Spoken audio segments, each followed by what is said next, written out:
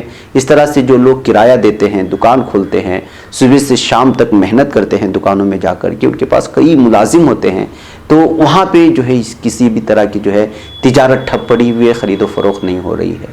اسی بات کو لے کر کے اس وقت جو تجاروں کی ایک بہت بڑی تنظیم ہے انہوں نے جو ہے اس وقت اس پر اشکال ظاہر کیا ہے. ظاہر سی بات ہے کہ اگر اس طرح آن لائن گھر بیٹھے 10% کمی میں یا آپ کو 10% کیش بیک مل رہا ہے تو کون جائے گا محنت کر کے دکان تک اور کون خریداری کرے گا. اس حالت میں ظاہر سی بات ہے کہ دکانیں بند کر کے آپ کو گھر بیٹھنا پڑے گا. تو یہی حال ہے کہ اسی وجہ سے اس پر آبجیکشن کیا گیا ہے اور یہ کئی مہینوں سے چل رہا ہے. اس پر آبجیکشن کرنا اور حکومت کو اس کو سنجیدگی سے لینا بھی بہت ضروری ہے. ناظرین گرامی، آئیے کچھ اور خبروں کی جانب، چھوٹی چھوٹی ہیں، میں رکھ کر کے آپ سے چلا جاؤں. اور وہ یہ ہے کہ راجستھان سے خبر آ رہی ہے کہ کووڈ کی وجہ سے ایک بی جے پی لیڈر اور ایم ایل اے جو راج سمند سے جن کا تعلق ہے ان کا انتقال ہو چکا ہے کورونا کی وجہ سے. میدانتا ہاسپٹل میں جو کہ ہریانہ کی گروگرام میں واقع ہے وہ پازیٹیو پائی گئی تھی، کورونا پازیٹیو پائی گئی تھی اور لگاتار ان کا جو ہے ٹریٹمنٹ چل رہا تھا، لیکن وہ اس وقت جو ہے ہلاک ہو چکی ہیں کووڈ-19 کی وجہ سے. ان کا نام کرن مہیشوری ہے. ناظرین، کسانوں کے احتجاجات کے دوران بہت ساری ایسی خبریں ہیں جو اس وقت دبائی جا رہی ہیں. آپ لوگوں کو معلوم ہونا چاہیے کہ یو پی کے بلرام پور میں کل راکیش سنگھ نربھک اور اس کے دوست کو زندہ جلا دیا گیا اور گھر کے اندر. اب یہ گھر کو آگ لگا کر کے ان کو زندہ جلایا گیا تھا یا کس طرح کی سازش رچی گئی تھی اس کا پتہ نہیں، البتہ دونوں جل کر کے خاک ہو چکے ہیں. اور جرنلسٹ کی بیوی اور اس کے بچے اپنے رشتہ دار کے گھر میں رہنے کی وجہ سے وہ اس حادثے سے بچ گئے ہیں. فی الحال 4 ٹیموں کو الگ الگ بنا کر کے اس معاملے میں انکوائری ہو رہی ہے، یہ بتایا جا رہا ہے. تو ناظرین، اس طرح مقامی وہ صحافی یا جرنلسٹ تو یہاں کے مقامی مسئلوں کو بیان کرتے ہیں تو ان کو جو ہے لگاتار نشانہ بنانے کی کوششیں ہو رہی ہے. اسی طرح ناظرین، کانپور سے بھی خبر آ رہی ہے کہ یہ کسان والوں کی اور دیسی تحریک میں یہ خبر جو ہے چھپا دی گئی یا سامنے نہیں آئی کہ یو پی میں جرائم کا گراف کس انداز میں بڑھ رہا ہے. اس سے آپ اندازہ لگا سکتے ہیں، ایک طرف صحافیوں کو زندہ جلایا جا رہا ہے، دوسری جانب 4 لڑکے ایک نابالغ لڑکی کو اغوا کر لیتے ہیں، شراب پلاتے ہیں، پھر اس کے بعد جو ہے اس کے ساتھ زیادتی کرتے ہیں. یہ خبر اس وقت کانپور سے آ رہی ہے جو کہ لال بنگلہ ایریا ہے، وہاں کے 2 گرفتار کر لیے گئے ہیں اور 2 جو ہے اس وقت فرار ہیں، یہ بتایا جا رہا ہے. فی الحال پولیس نے معاملہ درج کر لیا ہے IPC اور پوسکو کوڈ کے تحت سے. تو ناظرین، یہ حالات ہیں اس وقت ہندوستان کے اور بالخصوص یو پی میں کرائم اس قدر بڑھتے جا رہے ہیں کہ جس کی کوئی انتہا نہیں ہے. ناظرین، مجھے یہاں پر اجازت دیں، انشاءاللہ پھر آپ لوگوں سے ملاقات ہوگی شام میں کچھ اور خبروں کی تفصیلات کے ساتھ. السلام علیکم ورحمۃ اللہ وبرکاتہ. خبر پڑھنے کا تم نے بھی عجب انداز پایا ہے، رواداری کے جذبے نے بھی تم پہ ناز پایا ہے، اسی رہ میں محبت کا حسین اعزاز پایا ہے. تمہیں ہر انجمن میں ہم نے تو ممتاز پایا ہے، ممتاز پایا ہے. تمہیں سے ہے ترقی پر عزیز انصار، سیدھی بات، عظیمت جرأت و ہمت کا ہے اظہار، سیدھی بات.